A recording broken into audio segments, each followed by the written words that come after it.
अस्सलाम वालेकुम everyone. I hope कि आप सब ठीक होंगे, खैरियत से होंगे। आज जो टॉपिक हम डिस्कस करने जा रहे हैं ये है comparative analysis of the constitutions of Pakistan. 1956 और 1962 का कॉन्स्टिट्यूशन आप जानते हैं कि वो एब्रोगेट हो गया था और उसके बाद 1973 में जो कॉन्स्टिट्यूशन आया वो अभी तक करंटली जो है वो कंट्री में चल रहा है। तो इनमें कुछ सिमिलैरिटीज़ हैं और कुछ डिफरेंसेस हैं जो कि आज हम डिस्कस करेंगे। सबसे पहले हम लोग सिमिलैरिटीज़ देख लेते हैं। तो सिमिलैरिटीज़ ये हैं कि only a Muslim would be the head of state and head of executive. जो प्राइम मिनिस्टर है पाकिस्तान का और जो प्रेसिडेंट हैं ये सिर्फ़ और सिर्फ मुसलमान ही जो हैं वो बन सकते हैं। नॉन मुस्लिम्स जो है वो ना हेड ऑफ़ द स्टेट होगा और ना ही हेड ऑफ़ द गवर्नमेंट होगा। Legislation in alignment with the Islamic laws and repealing the laws repugnant to Islam, यानी जो लेजिस्लेशन होगी वो टोटली इस्लामिक इंजंक्शंस के मुताबिक होगी, उनके अगेंस्ट जो है वो नहीं हो सकती। ठीक है, अगर इस्लाम के ख़िलाफ़ कोई लॉ है तो वो पास नहीं होगा। Objective resolution 1949 as the part of the preamble.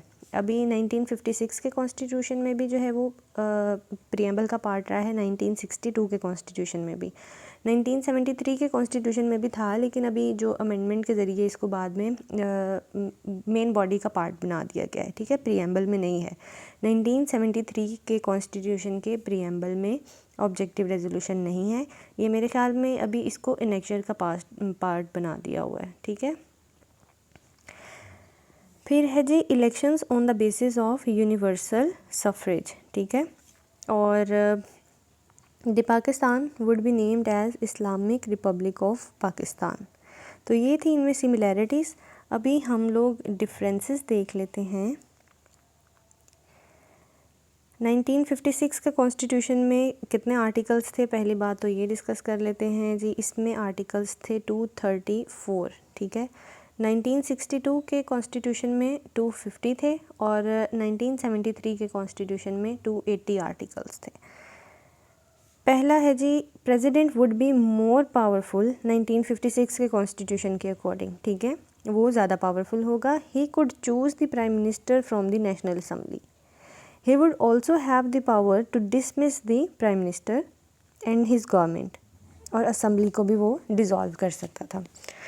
1962 का जो कॉन्स्टिट्यूशन है it did not provided the post of prime minister. अब आपको पता है कि ये presidential form of government introduce करवाया गया था।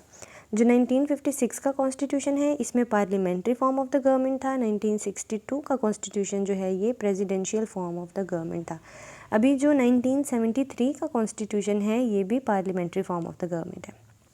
तो इसलिए 1962 के कॉन्स्टिट्यूशन में प्राइम मिनिस्टर की पोस्ट नहीं थी। President was all powerful with the authority to dismiss the national assembly and the provincial assemblies. जो प्रेसिडेंट था वो नेशनल असम्बली को भी और प्रोविंशियल असम्बलीज यानी सूबाई असम्बलियों को भी वो डिज़ोल्व कर सकता था अकॉर्डिंग टू 1962 कॉन्स्टिट्यूशन। लेकिन जो 1973 का कॉन्स्टिट्यूशन है the post of the president would B symbolic. इसमें सिर्फ और सिर्फ एक नॉमिनल हेड है प्रेसिडेंट, उसके पास पावर्स नहीं हैं। ही और she would act only on the advice of the prime minister. वो सिर्फ और सिर्फ प्राइम मिनिस्टर की एडवाइस के ऊपर काम कर सकता है। The prime minister would be more powerful and elected by the national assembly. National assembly में से जो है वो प्राइम मिनिस्टर सिलेक्ट होगा। नेक्स्ट है जी फॉर्म ऑफ गवर्नमेंट किस तरह का है। 1956 में अभी जो डिस्कस हुआ पार्लियामेंट्री फॉर्म ऑफ गवर्नमेंट था, 1962 में प्रेसिडेंशियल था और 1973 के कॉन्स्टिट्यूशन में just like 1956 constitution form of government क्या है, पार्लियामेंट्री फॉर्म ऑफ गवर्नमेंट है। देन इसका लेजिस्लेचर कैसा है। जो 1956 का कॉन्स्टिट्यूशन है ये वन हाउस है, यूनिकैमरल था। और जो अच्छा ये सवाल पेपर में आता होता है कि जो 1956 और 62 का कॉन्स्टिट्यूशन था ये था तो यूनिकैमरल, लेकिन इनका नाम क्या था। तो इस यूनिकैमरल असम्बली का नाम नेशनल असम्बली था। ठीक है, ओनली वन हाउस और उस हाउस का नाम क्या है, नेशनल असम्बली। 1962 का कॉन्स्टिट्यूशन उसमें भी जो है वो यूनिकैमरल है और नाम नेशनल असम्बली है। लेकिन जो 1973 का कॉन्स्टिट्यूशन है ये बाई कैमरल लेजिस्लेचर को इंट्रोड्यूस करवाया गया। जो लोअर हाउस है वो नेशनल असम्बली होगा और जो अपर हाउस है वो सेनेट कहलाएगा। अब आ जाती है बारी जी लैंग्वेजेस की। तो लैंग्वेज जो है 1956 कॉन्स्टिट्यूशन में उर्दू और बंगाली दोनों को नेशनल लैंग्वेज का स्टेटस दिया गया। 62 के कॉन्स्टिट्यूशन में भी उर्दू और बंगाली दोनों नेशनल लैंग्वेजेस थी, लेकिन आपको पता है कि 1971 में after the separation of east Pakistan जब 1973 में कॉन्स्टिट्यूशन आया तो जो उर्दू लैंग्वेज है सिर्फ़ और सिर्फ उसको जो है वो नेशनल लैंग्वेज का दर्जा दिया गया। नेक्स्ट है जी provisions regarding the Islam. There was no provision with regard to the definition of Muslim। अब 1956 और 1962 के कॉन्स्टिट्यूशन में मुस्लिम की डेफिनेशन नहीं दी गई, ठीक है। जो डेफिनेशन 1973 के कॉन्स्टिट्यूशन में दी गई है उसके अकॉर्डिंग जो कादियानीज़ हैं दे वर डिक्लेयर्ड द नॉन मुस्लिम्स, ठीक है। तो मुस्लिम की डेफिनेशन 1973 के कॉन्स्टिट्यूशन में दी गई है, प्रीवियसली जो 2 कॉन्स्टिट्यूशंस हैं उनमें नहीं प्रोवाइड की गई। नेक्स्ट है जी 1956 का जो कॉन्स्टिट्यूशन है it provided that people will directly elect the members of the national assembly. 62 के कॉन्स्टिट्यूशन में क्या था कि पीपल विल जो नेशनल असेंबली के मेंबर्स हैं उनके लिए it provided the basic Democrats who would act as an electoral college for the election of the president, the national assembly and the provincial assemblies। अब अयूब ख़ान के दौर में आपको पता है बीडी सिस्टम इंट्रोड्यूस करवाया गया था 1959-1960s में, तो उसके अकॉर्डिंग जो है 80,000 बेसिक डेमोक्रेट्स को इलेक्ट किया गया था who would work as the electoral college for the election of the president, ठीक। उसके बाद 1973 का जो कॉन्स्टिट्यूशन है just like the 1956 constitution and unlike 1962 constitution, the constitution of 1973 provided that the people would directly elect the members of both national assembly और provincial assemblies।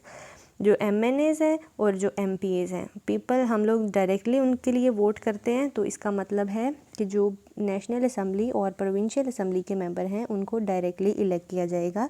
Same इसी तरह 1956 के कॉन्स्टिट्यूशन में भी था, लेकिन 1962 का कॉन्स्टिट्यूशन जो है ये इसमें डिफरेंस है उसमें, क्योंकि बीडी सिस्टम इंट्रोड्यूस करवाया गया था अंडर द प्रेसिडेंशियल सिस्टम, ठीक हो गया।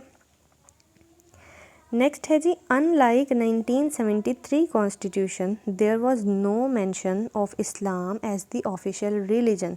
अब इस्लाम को, ये सवाल ना पेपर में बहुत दफ़ा आया हुआ है, पास्ट पेपर्स में पाकिस्तान स्टडीज़ का जो भी पोर्शन है उसमें ये सवाल पूछा जाता है कि इस्लाम को एज ए स्टेट रिलीजन कौन से कॉन्स्टिट्यूशन में अडॉप्ट किया गया था। तो मोस्ट ऑफ़ द टाइम्स हम लोग यही समझते हैं कि ज़ाहिर सी बात है मुस्लिम कंट्री है तो तीनों कॉन्स्टिट्यूशंस में होगा, बट नो, 1956 और 1962 का जो कॉन्स्टिट्यूशन है इन दोनों में इस्लाम को as a official religion adopt नहीं किया गया। सिर्फ़ और सिर्फ 1973 के कॉन्स्टिट्यूशन में Islam would be the official religion of the state, इस बात को मेंशन किया गया है, ठीक है। नेक्स्ट है जी regarding the age of the president. अब जो 1956 का कॉन्स्टिट्यूशन है इसमें जो प्रेसिडेंशियल एज लिमिट बताई गई वो बताई गई जी, जस्ट अ सेकेंड, एज बताई गई थी 40 ईयर्स, ठीक है, प्रेसिडेंट के लिए। और जो 1962 का कॉन्स्टिट्यूशन है उसमें एज बताई गई है 35 ईयर्स। प्रेसिडेंट के लिए ये शर्त है कि वो 35 साल का होगा तो फिर ही वो प्रेसिडेंशियल इलेक्शन के लिए आ सकता है। जो अभी 1973 का करंट कॉन्स्टिट्यूशन है उसमें 45 ईयर्स ज़रूरी है, ठीक है। तो 40, 35, 45 ये एज का जो है वो प्रेसिडेंशियल एज है 1956 में, 62 में और 73 में। अच्छा, अब एक और चीज़ यहाँ पर जो मिसिंग है वो ये कि ये कॉन्स्टिट्यूशन कब जो है वो कंट्री में इम्प्लीमेंट करवाए गए। तो जो 1956 का कॉन्स्टिट्यूशन था वो कब इम्प्लीमेंट करवाया गया, 23 मार्च को 1956 में, ठीक है। जो 1962 का जो कॉन्स्टिट्यूशन है 1962 का वो कब इंट्रोड्यूस करवाया गया था, 8 जून को 1962 को इम्प्लीमेंट करवाया गया है, ठीक है। फिर 1973 का जो कॉन्स्टिट्यूशन है ये 14 अगस्त 1973 को जो है वो इम्प्लीमेंट करवाया गया। तो ये था आज का हमारा एनालिसिस। इसमें हम लोगों ने डिफरेंसेस देखे और सिमिलैरिटीज़ देखी। उम्मीद है कि आपको वीडियो पसंद आई होगी। अगर आपने कुछ भी सीखा तो मेरे चैनल को लाइक करना और सब्सक्राइब करना और अपने दोस्तों के साथ शेयर करना मत भूलिएगा। मिलते हैं अगली वीडियो में। Till then take care. अल्लाह हाफ़िज़।